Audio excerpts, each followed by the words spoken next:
Au Gabon, la transition touche à sa fin, une période d'exception qui mettra dans quelques jours fin au cumul des mandats. Alors que le nouveau bureau de l'Assemblée nationale doit entrer en fonction le 17 novembre, les ministres élus députés sont priés de rendre leur démission au gouvernement.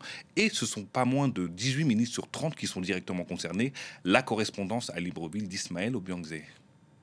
Le 3 novembre dernier, une communication officielle de l'exécutif rappelait la fin du cumul des mandats. La nouvelle constitution est formelle. On ne peut être à la fois ministre et député. Or, 18 membres de l'actuel gouvernement, soit près de la moitié, ont été élus députés. Ils sont donc sommés de choisir entre les portefeuilles ministériels ou leur siège au Parlement.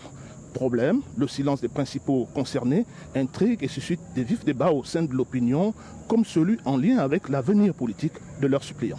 Si les ministres élus députés, certains sont rappelés demain au gouvernement par le chef de l'État, eh bien les suppléants vont siéger.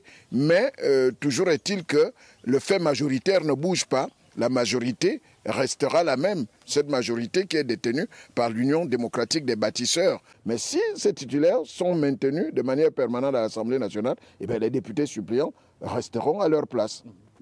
Pendant ce temps, le gouvernement maintient son calendrier. Il promet la fin de la transition d'ici le 31 décembre prochain, s'offrant ainsi un peu moins d'un mois pour installer les nouvelles institutions. Reste une question pendante. Le pouvoir va-t-il procéder à un remaniement? La réponse dans les jours à venir.